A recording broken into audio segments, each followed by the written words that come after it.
Presiden Joko Widodo tantang balik WTO, Amerika Serikat dan Uni Eropa. Berani curi nikel Indonesia, siap-siap hadapi kehancuran.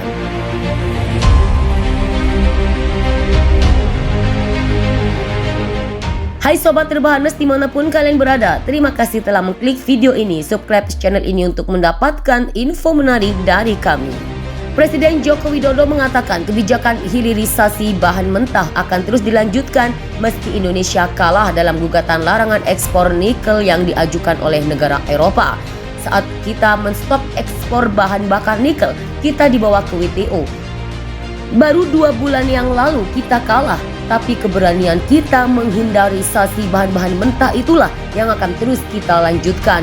Meskipun kita kalah di WTO, kata Jokowi, ia mengatakan Indonesia harus berani mengambil keputusan dan tidak takut terhadap negara manapun.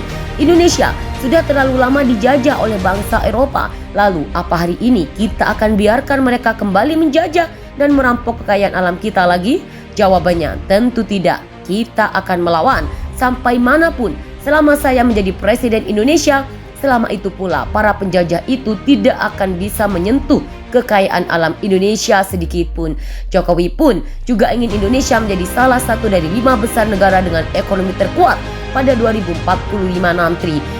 Keberanian Jokowi ini pun mengingatkan kembali momen di mana Presiden Soekarno dengan lantang menentang negara-negara barat di PBB, di mana saat itu Presiden Soekarno dengan berani keluar dari PBB lantaran banyaknya kecurangan-kecurangan yang dilakukan oleh barat. Di mana hari ini Presiden Jokowi telah membuktikan kembali keberanian bangsa Indonesia. Indonesia sekarang bukan lagi negara lemah dan penakut seperti di era presiden sebelumnya.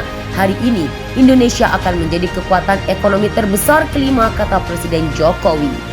Sebelumnya pemerintah menyetop ekspor nikel. Jokowi juga mengklaim kebijakan itu mampu meningkatkan nilai ekspor nikel dari 15 triliun menjadi 1.300 triliun.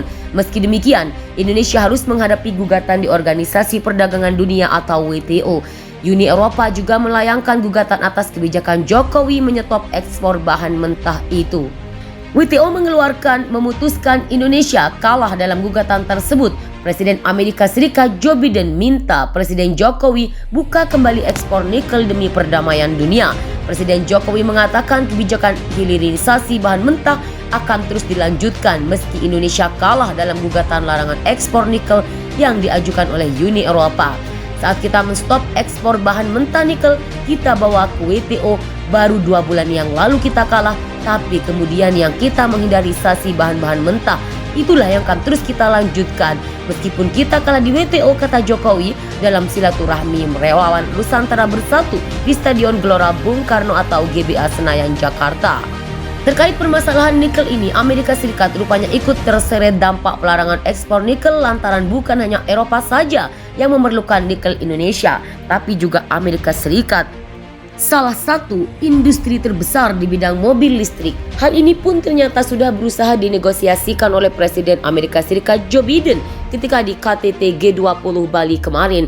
Di sesi pertemuan bilateral Indonesia-Amerika Serikat, Joe Biden meminta Presiden Jokowi membuka kembali keran ekspor nikel demi perdamaian dunia.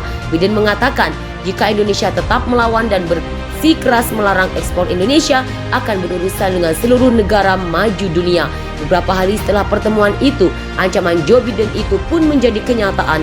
Indonesia diserang habis-habisan di persidangan gugatan nikel di WTO, di mana WTO mengatakan Indonesia telah dengan sengaja melakukan pelarangan berat dengan melarang ekspor nikel. Bahkan berbagai sanksi ekonomi sudah menanti Indonesia jika masih berusaha melawan Uni Eropa dan juga Amerika Serikat. Di luar dugaan, Presiden Jokowi malah mengatakan Indonesia harus berani mengambil keputusan dan tidak takut terhadap negara manapun. Jokowi ingin Indonesia menjadi salah satu dari 5 besar negara dengan ekonomi terkuat pada tahun 2045 nanti. Jadi bagaimana menurut Sobat Rebahanes tentang ulasan kali ini? Thanks for watching and see you next time.